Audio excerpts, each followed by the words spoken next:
दुनिया भर के मौसम वैज्ञानिक डरे हुए हैं। प्रशांत महासागर में जो कुछ हो रहा है वो किसी बड़ी प्राकृतिक आपदा का अलार्म है। विश्व मौसम विज्ञान संगठन यानी कि WMO ने साफ कर दिया है कि अल नीनो वापस आ गया है और इस बार ये कोई आम अल नीनो नहीं है। दक्षिण अमेरिकी तट के पास समंदर का तापमान लगातार बढ़ रहा है। सतह के नीचे का पानी पहले ही 6 डिग्री तक गर्म हो चुका है। इस बार पानी के तापमान में 2.5 डिग्री तक का उछाल आ सकता है, जो एक नया रिकॉर्ड हो जाएगा, जिसकी वजह से सुपर अल नीनो का इफेक्ट दिखेगा। मौसम वैज्ञानिकों के मुताबिक समंदर के पानी का तापमान 0.5 से 1 डिग्री का अंतर कमजोर माना जाता है, लेकिन 2 डिग्री से ऊपर का अंतर सुपर अल नीनो कहलाता है। इस साल के ताजा डेटा में 2 डिग्री से ज्यादा का अंतर दिखाई दे रहा है। दरअसल अल नीनो हवाओं की दिशा को उलट देता है, जिसका सीधा असर देश में मानसून पर पड़ता है। मौसम विभाग का अनुमान है कि इस साल मानसून अपने सामान्य स्तर का बमुश्किल 90% ही रह पाएगा, यानी कि सूखे का संकट हमारे दरवाजे पर खड़ा है। बार का जो अल नीनो है, एक तो स्ट्रॉन्ग बनेगा। हो सकता है पास्ट रिकॉर्ड में जाएं तो ये स्ट्रॉन्गेस्ट हो इस बार का, और अभी से ही उसकी शुरुआत हो चुकी है। नहीं तो पहले जैसे अंदाज लगाया जा रहा था कि शायद मानसून के दूसरे हाफ में उसका हमें असर देखने को मिलेगा, लेकिन आप देख रहे हैं जून में ही उसका असर देखने को मिल रहा है। वर्षा सामान्य से काफ़ी कम है आज के दिन में भी, और उसके चलते कोई विशेष सुधार हो जाने की संभावना बहुत कम है अभी आने वाले 10-15 दिनों में। मौसम वैज्ञानिक आज जो चेतावनी दे रहे हैं उसे हल्के में लेने की भूल बहुत बड़ी पड़ सकती है, वो क्योंकि इसी अल नीनो का एक खौफनाक इतिहास है जिसे दुनिया के नक्शे से मिटाया नहीं जा सकता है। आपको 150 साल पीछे लेकर चलता हूं। 20वीं सदी में 2 विश्व युद्ध हुए, करीब 10 करोड़ लोग मारे गए। लेकिन उससे भी पहले 1876 से 1878 के बीच एक ऐसी खामोशी मौत लेकर आई थी जिसने 5 करोड़ जिंदगियों को ली लिया। जर्नल ऑफ क्लाइमेट की रिपोर्ट के मुताबिक यह इंसानियत पर आई अब तक की सबसे बदतर पर्यावरणीय आपदा थी। उस वक्त प्रशांत महासागर में एक भयानक अल नीनो उठा था। इसने एशिया, दक्षिण अमेरिका और अफ्रीका में बारिश को पूरी तरीके से रोक दिया। नदियां सूख गई, खेत बंजर हो गए और भारतीय उपमहाद्वीप में महाअकाल यानी कि ग्रेट फेमाइन आ गया। आज 2026 में अब दुनिया ग्लोबल वार्मिंग से तप रही है। तब ये नया सुपर अल नीनो उस 150 साल पुरानी डरावनी याद को फिर से ताजा कर रहा है। इतिहास की वो तस्वीरें रोंगटे खड़ी कर देती हैं। आज वैसी त्रासदी तो नहीं होगी, लेकिन खेतों में दरारें पड़नी शुरू हो गई। भारत की 60% आबादी की सांसें खेतों में ही बसती हैं। अगर पानी नहीं गिरा तो क्या होगा? अल नीनो का ट्रेलर शुरू हो चुका है। जून से शुरुआती हफ्तों में ही कई राज्यों में बारिश सामान्य से 70 से 80% कम हो रही है। खरीफ सीजन में धान, मक्का, सोयाबीन और कपास जैसी फसलों की बुआई जो है बुरी तरह पिछड़ गई है। अल नीनो का सबसे ज्यादा असर 12 राज्यों पर पड़ेगा। इसमें मध्य प्रदेश, महाराष्ट्र, राजस्थान, कर्नाटक, आंध्र प्रदेश और तेलंगाना प्रमुख। केंद्र सरकार ने देश के 197 ऐसे जिलों की पहचान की है जहां सबसे ज्यादा सूखा पड़ सकता है। मौसम वैज्ञानिक भी मान रहे हैं कि अब तक मानसून में उम्मीद से कम बारिश हुई। अल नीनो का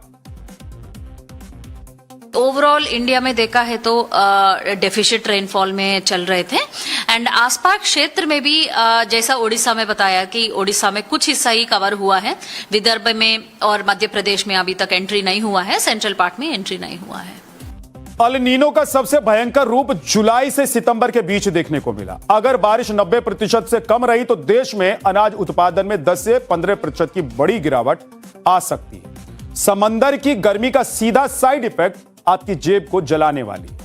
जब खेत में फसल ही नहीं होगी तो मंडी में अनाज कहां से आएगा, और जो आएगा वो किस भाव बिकेगा? बैंक ऑफ बड़ौदा की ताजा रिसर्च रिपोर्ट ने सरकार और आम आदमी दोनों की नींदें उड़ा दी। अल नीनो और महंगाई का सीधा कनेक्शन। रिसर्च रिपोर्ट के मुताबिक जून अगस्त में अल नीनो की आशंका 80% है और यह नवंबर तक टिका रहेगा। रिपोर्ट में दावा किया गया है कि फाइनेंशियल ईयर 2027 में खुदरा महंगाई दर 5.2% से 5.5% के बीच रहने का अनुमान, जबकि पिछले महीने यानी कि मई में सीपीआई महंगाई दर 3.9% तक जा चुकी है। कच्चा तेल 90 से $100 प्रति बैरल रहने से माल ढुलाई भी महंगी होगी। हालांकि अभी देश के बांधों में पानी है और सब्जियों की सप्लाई ठीक है, लेकिन एक्सपर्ट्स मानते हैं कि यह शांति तूफान से पहले की है। कंपनियों का जो लागत खर्च बढ़ रहा है और second round pass through effects के तहत इसका सीधा बोझ जनता पर डल जाएगा। एल नीनो की वजह से बारिश कम होगी, मॉनसून कम आएंगे, सूखा पड़ जाएगा। अब उससे क्या होगा? हमारी फसलें नष्ट हो जाएंगी, सब्जियों की पैदावार कम होगी। उसका मतलब क्या है? फूड इन्फ्लेशन बढ़ जाएगा। और महंगी कौन सी चीजें होंगी? वो चीजें महंगी होंगी जो आज की तारीख में नेसेसिटीज है, कंपल्शंस है।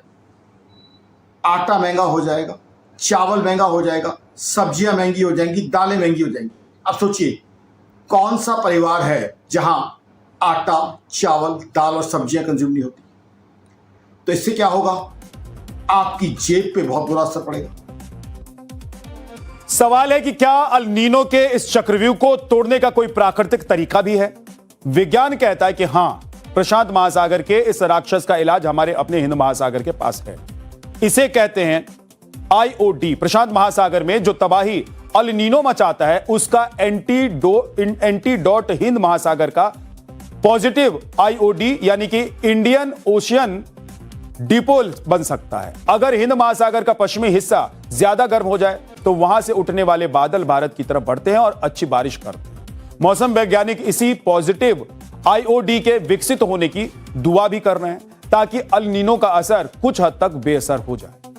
आईओडी में जो पश्चिमी छोर है इंडियन ओशन का, जो कि हमारे केरल तट से या इस तरफ का जो इंडियन ओशन है, वहाँ तापमान बढ़ने चाहिए। उसके बढ़ने के कारण ही तापमान जो है आईओडी है वो पॉजिटिव होता है। और जब आईओडी 2 डिग्री या उससे ज़्यादा स्ट्रॉन्ग बन जाए तो उम्मीद कर सकते हैं कि वो काउंटर इफेक्ट करेगा अल नीनो को। आज के दिन की बात करें तो ऐसे कोई संकेत अभी है नहीं। और अनलाइक एल नीनो, जिसका फोरकास्ट तो अगले 6, 7, 8 महीने तक काफ़ी रिलायबली फोरकास्ट किया जाता है, आईओडी का फोरकास्ट 8 हफ्ते से ज़्यादा नहीं होता। जाहिर है खतरा सिर पर है। ऐसे में सवाल, सरकारें क्या कर रही हैं? आपको बता दें कि देश की टॉप लीडरशिप इस खतरे को लेकर पूरी तरीके से अलर्ट मोड में। 11 जून को नई दिल्ली में नीति आयोग की 11वीं गवर्निंग काउंसिल की बैठक हुई थी।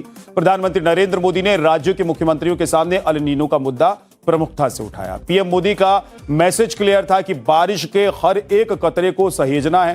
राज्यों से जल संरक्षण यानी कि वाटर कंजर्वेशन को मिशन मोड में चलाने, सूखा प्रतिरोधी बीजों का इस्तेमाल करने और प्राकृतिक खेती पर जोर देने को कहा गया है। मॉडर्न सैटेलाइट मॉनिटरिंग के जरिए हर जिले के मौसम और नमी का डेटा किसानों तक पहुंचाया जा रहा है। समंदर की लहरों ने अपना रुख बदल लिया है। 150 साल पुरानी वो त्रासदी शायद आज ना हो, क्योंकि आज हमारे पास बेहतर विज्ञान और तकनीक है। लेकिन 2026 का ये सुपर अल नीनो हमारी तैयारी का सबसे बड़ा इम्तिहान लेने वाला है।